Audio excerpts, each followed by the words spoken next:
Kulo nek debate omong malah kudu guyu. Malah melok goblok ngrungokno tok malah melok goblok. Wong debat agama kok gak ono referensi, ra ono kitabe. Amen muni menurut saya. Memangnya Anda penting dalam wali ora, ulama ora kok debat agama muni menurut. Memangnya Anda mujtahid? Kudune gak menurut kitab yang saya baca dalam mazhab Syafi'i kitabnya ini begini. Sing sitok bantah dalam mazhab Maliki kitabnya ini. Wah itu keren. Aku teko ning majelis. Debat menurut saya, emangnya Anda siapa? Nabi ndak, wali ndak, ulama ndak? Kok mau agama menurut Anda? Wis wargane ora mesti kok abe. Makanya dibiasakan pakai referensi, pakai sanad. Agama ini butuh sanad. Inna hadzal ilma dinun fanzuru amman ta'khuduna dinakum. Lihat di muqaddimah Sahih Muslim.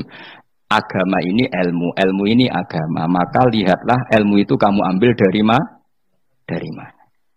Karena tanpa sanad ini bahaya. Bahayanya tadi, misalnya begini.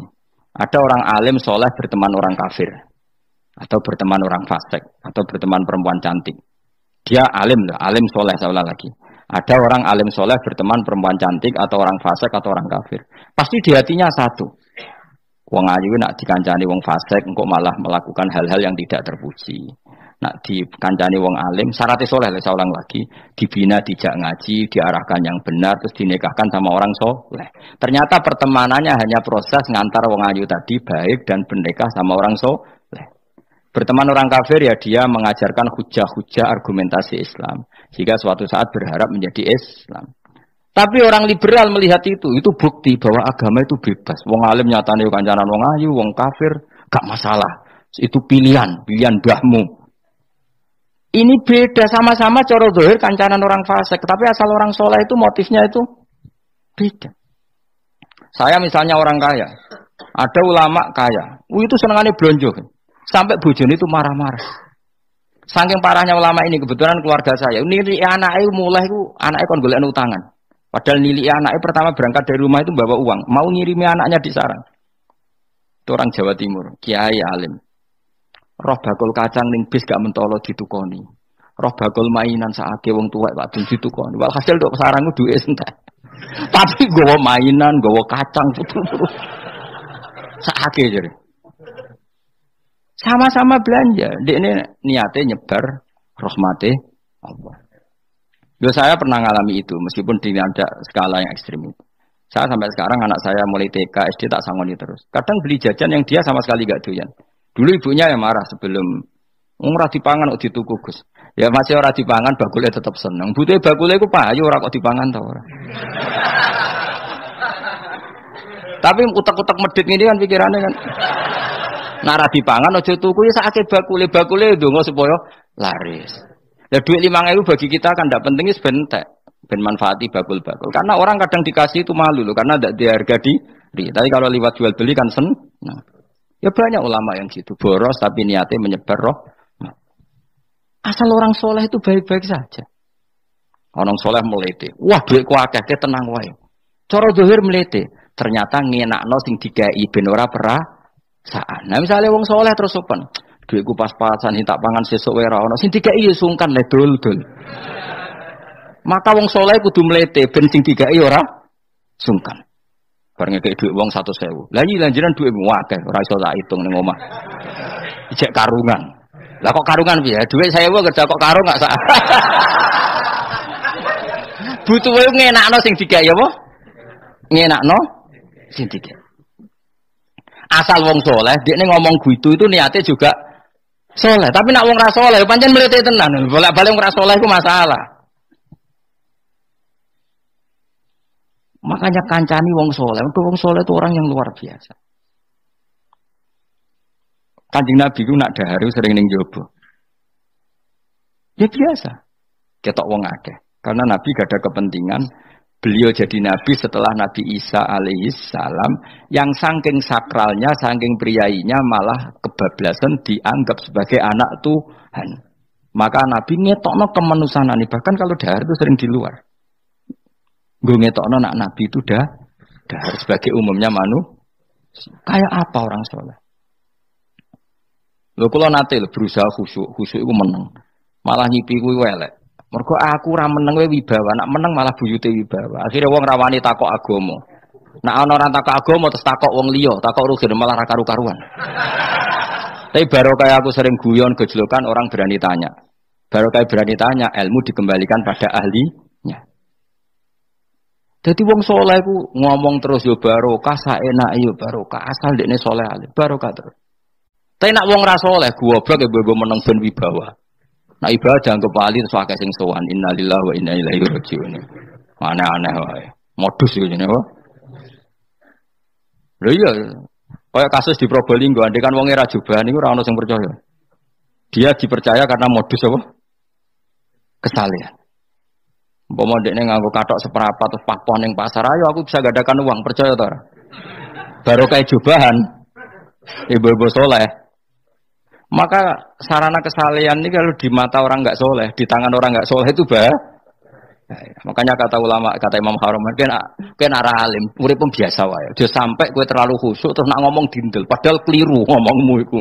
Mergo anti bener kok sampean ini bener. Ora alim sepeda motor ya sampai dang-dang sampai rokokan itu bener. Kowe nek bebo khusyuk malah bahaya. Dikira ahlul ilmi jebule gloyor napa. Mulane kan apa melete tak anggap pinter ini. Menutupi apa? Pokoknya terus dhewe. Jadi itu ada aturannya. Pokoknya yang penting itu soleh alim. Makanya saya berkali-kali cerita, saya punya sanad sampai Sufyan bin Uyainah, itu termasuk gurunya Imam Syafi'i. Ya gurunya Imam Syafi'i itu yang paling masyhur itu Muslim bin Khalid Az-Zanji ketika kecil. Beliau diajari sufi oleh Sufyan bin Uyainah. Kemudian ngaji hadis sama Imam Malik. Cuma di Indonesia yang terkenal beliau hanya muridnya siapa? Imam Malik. Sebenarnya dia ngaji lama itu malah sama Sufyan bin Uyainah. Sufyan bin Uyainah ini yang punya riwayat bahwa Nabi Isa dan Nabi Yahya pernah bertemu. Ketika bertemu di satu kampung, sing Nabi Isa tanya, "Aina sirarun nas?" Lalu rumahnya orang-orang fasik di mana? Sing Nabi Yahya selalu tanya, "Aina khiyarun nas?" Lalu rumahnya orang-orang baik di mana? Ini sama-sama Nabi dan sama-sama muda. Kita tahu Nabi Isa juga wa atainaul hukma apa? Sobia, Nabi Yahya, ya Yahya khudil kitab bi quwwah wa atainaul hukma sobia. Nabi Yahya juga mulai cilik alim, Nabi Isa juga mulai cilik alim, wa yukallimun nasa fil mahdi wa kahla. Ini sama-sama orang alim mulai kecil, hanya dua itu, Yahya dan siapa? Isa. Itu sezaman. Saya ulang lagi sezaman. Sama-sama anaknya orang keren, Yahya bin Zakaria, anaknya Nabi. Isa bin Maryam adalah wali besar nasabnya. Akhirnya Nabi Isa yang mulai tanya, "Limada tas'al aina khiyarun nas?" Kenapa kamu tanya rumahnya orang-orang baik di mana? Kata Nabi Yahya, kumpul orang soleh itu enak, nyaman. Ya kan nyaman kan kumpul orang soleh, tidak ada narkoba, tidak ada kegaduhan, tidak ada berisik. Terus gantian Nabi Yahya tanya, "Limada tas'al aina sirarun nas?" Lalu kenapa Anda tanya di mana rumahnya orang-orang buruk? Terus kata Nabi Isa, "Anan Nabi, saya ini Nabi, biman zilatit tabib, ibarat dokter, udawil marto, maka saya mengobati yang sakit." Kalau Anda seorang dokter, nyari sampling penyakit, nyari di endemik daerah penyakit apa daerah sehat? Penyakit. Ya tapi kalau kamu takut ketularan, nyari daerah sehat apa daerah berpenyakit? Itu sama-sama mazhab dalam ilmu. Dulu itu ya biasa, perbedaan seperti itu biasa saja. Karena semuanya karena ilmu. Sekarang enggak, kubu sebelah yang ngotot, kubu sebelah ya dalile pokoknya. Mana ada ilmu dalile pokoknya? Pokoknya kunut itu gini, kalau tidak kunut gini. Memangnya Imam Syafi'i lahir tahun berapa? Kunut tidak kunut itu ada sebelum tahun 12 dan tahun 26. Gue eleng-eleng. Nah di vulgar roh cari vulgar. Nah iku ra paham banget tenan. Maka orang-orang alim tahunya ya kunut dadak kunut itu al-khilaf baina madzhabi Syafi'i wa madzhabi Abi Hanifah. Sekarang tahu-tahu di zaman akhir jadi politik identitas. Kayak misalnya begini, tak contohkan lagi perdebatan. Pakai peci putih. Gus Naji itu putranya Mbah Mun, meyakini pakai peci putih sunat sehingga santrinya pakai peci putih. Mbah saya Ki Hamid Pasuruan juga pakai peci putih. Santri sebelah kiri semuanya pakai peci putih karena putih itu sunat ya sudah pakai peci putih. Tapi kalau Mbah Mun itu santrinya nggak boleh pakai peci putih, haram kata beliau. Kata beliau Cung kajine wong desa-desa nganti adol Tegal, adol sawah. Mbok saingi ketuli 5.000. Nglarakno atine wong dosa apa haram? Dosa, Mbah. Lah ya iku dosa, mulane haram. Sehingga takanya akan santri sarang semua. Enggak ada santrinya bangun pakai peci putih, kecuali yang sudah kaji. Karena pikiran beliau itu menyakiti orang katanya. Karena kaji ini adol Tegal disaingi 5.000. Tapi Mbah Mun sebagai orang alim yang membiarkan pondoknya Gus Najib pakai peci putih. Mbah Najib juga membiarkan ketika pondoknya Mbah Mun pakai hitam. Makanya saya keterusan peci itu. Saya itu sudah kaji, tapi karena saya mulai dulu nggak pernah pakai peci putih terus keterusan sampai sekarang. Tapi suatu saat aku juga ngagukan kan, entah kapan suatu saat. Jadi aku soal Nabi ya keturunan iri, keterusan diharamno terus kebablasan ini. Itu logika ijtihad. Sama misalnya khasnya ulama itu pakai jubah, pakai apa? Ya sudah itu khasnya ulama. Terus kayak misalnya neng parkiran macak ngono. Alasannya anut ulama. Kira-kira menyinggung orang apa ndak kira-kira? Kowe kelakuan cek ra karuan jubah sunah Rasul terus kene barang tritis delok wong macem-macem jubah. Kacau gak? Elek-eleki nasab apa enggak? Boy orang itu mikir, jadi karena ada selalu masalah ijtihadiyah. Abdullah bin Mas'ud dulu itu kalau sholat itu nggak pernah pakai baju resmi, seringnya pakai sarung tok, kadang nggak pakai baju. Ketika ditanya, kamu ashabu Rasulillah, kenapa sholat dengan cara seperti itu? Terus beliau ngendikan, wong ben roh nak standar minimal sholat seperti ini. Kalau saya sholat selalu pakai pakaian sempurna, nanti dikira itu aturan fardu dan umat menjadi berat. Sampai seperti itu ulama menjaga konstitusi bahwa yang penting dalam sholat adalah satrul aurah. Zaman itu sudah sahabat dan tabiin karena Nabi sudah wafat itu sudah pakai pakaian lengkap. Tapi Abdul bin Mas'ud tiap sholat di masjid dia menunjukkan pakaian paling tidak lengkap. Jadi pernah beliau sholat itu hanya pakai sarung terus diikatkan di lehernya. Ketika ditanya, dulu kita dengan Nabi pernah sholat seperti ini. Akhirnya ulama menjadi tahu nak ngono sholat paling pokok itu nutupi mabena surah war rukbah. Andai kan tidak ada cerita Abdul bin Mas'ud mungkin dikira sholat syarat sahnya ya seperti itu. Maksudnya pakai jubah terus, pakai pakaian begitu terus. Barokahnya Abdul bin Mas'ud orang tahu standar minimal. Jadi kalau ulama itu motifnya seperti itu. Rasulullah kira-kira senang qiyamul lail apa enggak? Senang. Tapi beliau qiyamul lail di masjid hari keempat, hari kelima sudah tidak keluar ke masjid. Karena Nabi kalau selalu melakukan nanti dikira fardu. Tapi kalau enggak melakukan nanti orang enggak qiyamul lail. Maka Nabi pernah melakukan ya pernah tidak. Ya sudah itu konstitusi dalam tradisi ulama. Jelas ya. Saya sholat di pondok saya sendiri sering jadi makmum. Karena semua kiai sudah jadi imam. Nanti dikira syarat sahnya imam itu kiai. Repot. Makanya saya tunjukkan kiai juga boleh jadi makmum. Andai kan semua kiai jadi makmum, saya nanti jadi imam. Ya semua ulama mulai dulu tradisinya gitu. Karena yang dikatakan fardu kifayah itu kalau sudah ada yang melakukan, yang lain tidak usah. Biar seimbang. Sekarang enggak ada geruduk kabeh. Makanya terus kacau. Coba sekarang misalnya gini. Andai kan semua orang melakukan kebenaran kesunatan, yaitu misalnya semuanya ambisi itikaf di masjid. Terus tidak ada orang melakukan kebenaran ngerumat yatim, ngerumat jenazah, ngerumat jalan-jalan raya. Kan kacau. Mergo semuanya satu variasi kebenaran itikaf di masjid. Yatim sedang do mati, mergo do itikaf kabeh. Tapi baru kayak ono sing itikaf ning perapatan, nek ono wong tiba iso nulung, nek ono wong kesasar iso tako. Baru kayak wong sing itikaf ning perapatan. Sayange terus bidung-bidung barang ku sayange. Sajane niat itikaf ku sah. Nawaitul iktikaf linusratit thoriq. Niat ingsun itikaf nulungi dalan ben nek ana wong butuh.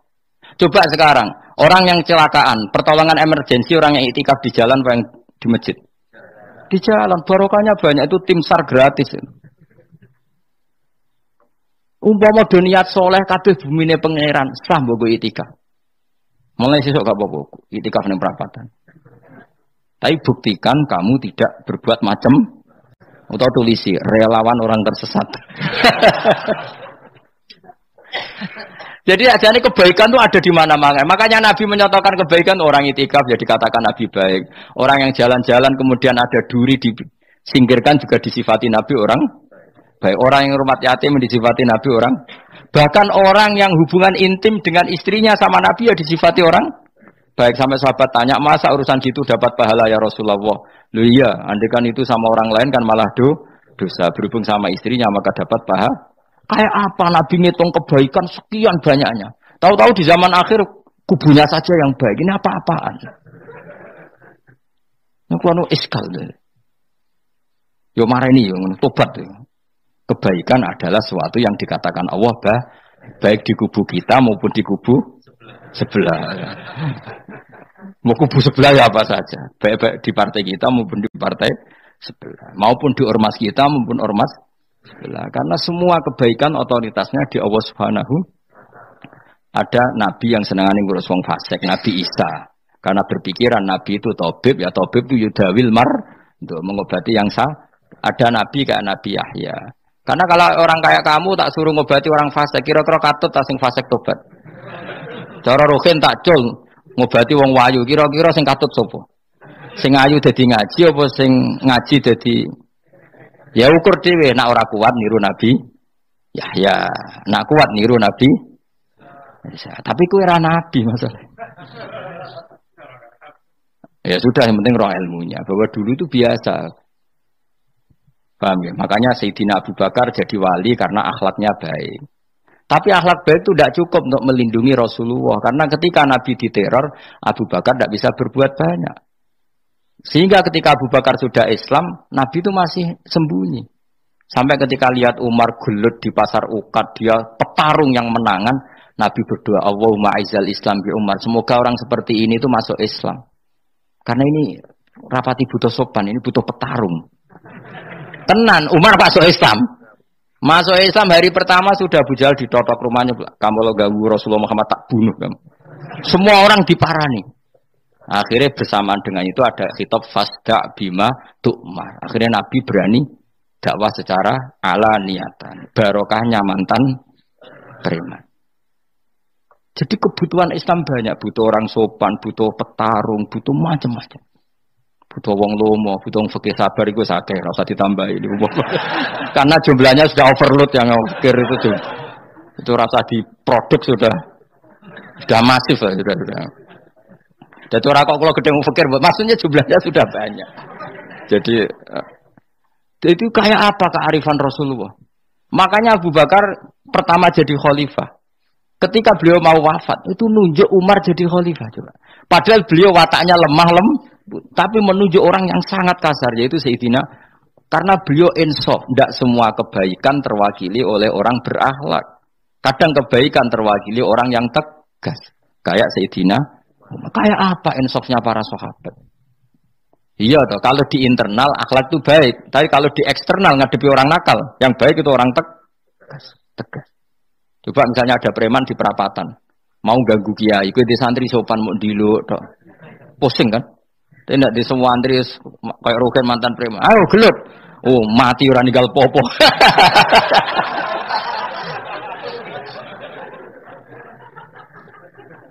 Itu kan keren, apa? Keren. Makanya Abu Bakar ketika, lu ya, sama tahu kan hadisnya Umar. Setiap ada orang munafik macam-macam pamitnya sama Nabi, dani adrib pun izini Nabi tak biar coy. Ya setiap hari kegiatannya gitu terus. Tapi dulu orang itu insaf, Abu Bakar insaf, kelebihannya Umar di situ. Umar insaf, kelebihannya Abu Bakar di. Maka ketika kandidat khalifah, Umar mengangkat Abu Bakar jadi khalifah dan disetujui semua sahabat. Ketika Abu Bakar mau wafat menunjuk Umar dan disetujui semua sahabat. Orang kok Abu Bakar pepe wong halus, golek sing sejenis aku ndak. Karena dulu semua orang itu pakai insaf, pakai kesadaran sing super tinggi, tidak nuruti nafsu. Loh saya andikan ada orang alim sekelas saya kok mau ganti tafsir Jalalain, ganti Gus Fikih yang mendesak fikih. Terus dia alim enggak masalah ya. Salahnya dia alim keramat. Oh dia ngerti dalam mahfud tak setingkat aku. Nah roh berarti hok. Karena dulu itu begitu, lama dulu itu seperti itu. Biasa. Sekarang itu enggak. Orang itu kalau enggak kelompoknya enggak mesti salah. Abu Bakar itu Raqiqul qalbi. Raqiqul hawashi, riqqatul qalbi. Tapi beliau justru menunjuk Sayyidina Umar karena dia tahu Islam itu musuhnya banyak, butuh orang tegas. Umar juga tahu bahwa di internal Islam itu butuh riqqatul qalbi sehingga beliau hormat sama Abu Bakar. Tak pimpin aku, wah, bubar kabeh. Tapi jari Abu Bakar ning jobo aku tok wong